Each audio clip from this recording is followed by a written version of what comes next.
સુરત મહાનગરપાલિકાની transport committee chairman અને વિજિલન્સની team દ્વારા સિટી બસમાં ખાસ ચેકિંગ હાથ ધરવામાં આવ્યું હતું, જેમાં કંડક્ટર અને ડ્રાઈવરો રૂપિયા લઈ ટિકિટ ન આપતા ઝડપાયા હોય, જેથી 3 કંડક્ટરને સસ્પેન્ડ કરવાની સાથે 3ને બ્લેકલિસ્ટ કરવામાં આવ્યા છે. સુરત સિટી લિંકમાં ખૂબ જ મોટા પ્રમાણમાં અધિકારીઓ નિષ્ફળતા સામે આવી રહી છે.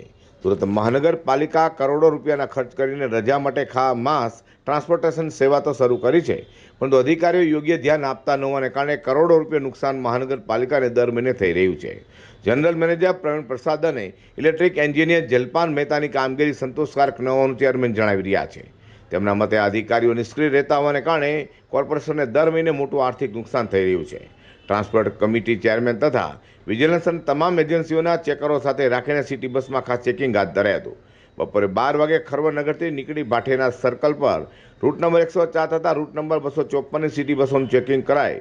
ત્યારબાદ સોશિયો સર્કલ થઈને કોમન સર્કલ પર રૂટ નંબર 105 તથા 205ને સિટી બસનું ચેકિંગ હાથ ધરાયું હતું. જેમાં અનેક પ્રકારની ગેરરીતિ સામે આવી રહી છે. કંડક્ટર અને ડ્રાઈવરો દ્વારા ટિકિટના ન આપીને પૈસાની ઉઘરાણી કરાઈ રહી છે.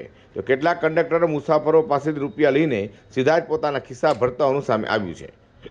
તો સુરત મહાનગરપાલિકાને નુકસાન પહોંચાડનાર 3 કંડક્ટરોને સસ્પેન્ડ કરવાની સાથે 3ને બ્લેકલિસ્ટ કરી દેવાયા છે. તેને અન્યોમાં ફફડાટ જોવા મળ્યો છે.